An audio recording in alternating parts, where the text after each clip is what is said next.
আসসালামু আলাইকুম ভাই। তাসকিন নয়, তাসকিনের পরিবর্তে প্রথম বাংলাদেশি হিসেবে আইপিএল এবারে 2025 সালে সুযোগ পেতে যাচ্ছে মোস্তাফিজুর রহমান। কিন্তু কোন দলে? আমি একটা কথা এখানে অ্যাকচুয়ালি ক্লিয়ার করে দিতে চাই, সেটা হচ্ছে আমি ব্যক্তিগতভাবে মোস্তাফিজের তুলনায় তাসকিনকে এগিয়ে রাখবো এবং তাসকিনের যোগ্যতা ছিল যে এবারের আইপিএলে একটা দলে অন্তত সুযোগ পাওয়া।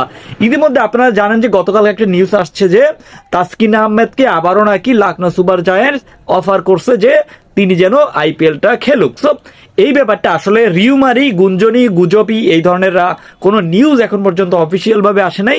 যেগুলো আপনারা শুনছেন সবই আনঅফিসিয়াল। সো আনঅফিসিয়াল এগুলো কথাবার্তা হচ্ছে ভিত্তিহীন। এবং মোস্তাফিজুর রহমানের কথা আমি বলতেছি, এখন কথা হচ্ছে ভাই, আমাদের তাসকিন আহমেদের বিকল্প আসলে বর্তমান বাংলাদেশে ক্রিকেটে এখন পর্যন্ত নাই।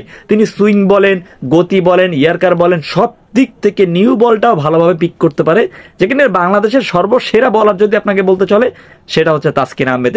এই প্লেয়ারটা যদি আপনার দল না পায় তাহলে আপনি খারাপ না লেগে কোথায় যাবেন? দেখেন, পিএসএলও কিন্তু খেলতে পারে নাই। পিএসএলটা ছিল, আমি ভাবছিলাম যে পিএসএল তাকে নেওয়া হবে। একটা সময় যখন তাসকিনকে নেওয়া হলো না পিএসএল এ, তখন আপনারা হয়তোবা সবাই ভেবেছিল যে, এখনো ভাবি যে তাসকিন আহমেদকে তারা গোপনে হয়তোবা অনেক কথাবার্তা চলতেছে যে এনওসির ব্যাপারটা আছে বাংলাদেশ ক্রিকেটে। এটা তো সবসময় চলে আসছে যে এনওসিটা বাইরের দেশে এমনটা হয় না, শুধু বাংলাদেশেই বিরাজমান।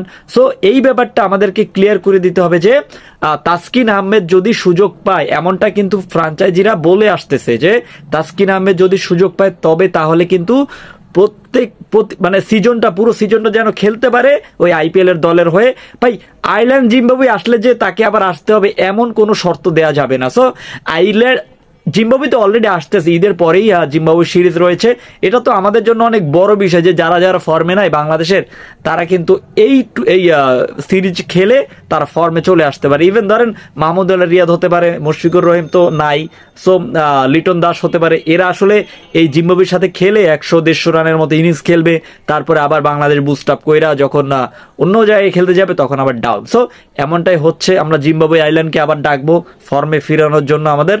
সো এখন কথা হচ্ছে ভাই, আমি তো মনে করি যে ব্যক্তিগতভাবে মুস্তাফিজের থেকে তাসকিন আহমেদের সুযোগ পাওয়াটা বড্ড বেশি জরুরি এবং এখনো যে পাবে না এমনটা কোনো কথা নাই। মুস্তাফিজুর রহমানের ঘটনাটা আপনাকে অবশ্যই মানতে হবে, কেননা ঘটনা বলতেছি তাকে এখন পর্যন্ত কলকাতা নেয়ার প্রবল একটা সম্ভাবনা রয়েছে। কিন্তু অ্যান্ড্রিক নরকিয়া তিনি ইনজুরিতে, এই ইনজুরির ফলে মুস্তাফিজকে নেয়ার বড্ড বেশি পরিকল্পনা রয়েছে কলকাতা নাইট রাইডার্সের।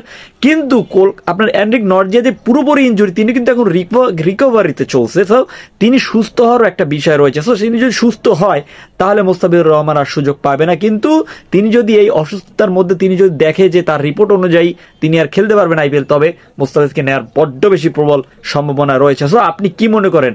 আরেকটা অনুরোধ থাকবে বিসিবির উপরে যে ভাই, যদি তারা সুযোগ পায় অ্যাটলিস্ট তাদেরকে এনওসিটা দিয়েন প্লিজ, দয়া করে। এনওসিটা না দিলে আমরা আসলে ওদের খেলা কিভাবে দেখবো? আইপিএলটা তো দেখা আমাদের বড্ড বেশি জরুরি এবং আমরা চাই যে আইপিএলটা দেখি। আইপিএলটা দেখা সবাই মনে প্রাণে মুখে বললেও কিন্তু মনে প্রাণে চাই যে আইপিএল একটা বাংলাদেশি প্লেয়ার খেলুক। সো সে প্লেয়ারটা কে হতে পারে প্লিজ একটু কমেন্ট করে জানাই দেন। আপনার মূল্যবান কমেন্ট হতে পারে অনেক বড় কিছু, জলদি কমেন্ট করে জানাই দেন। ধন্যবাদ।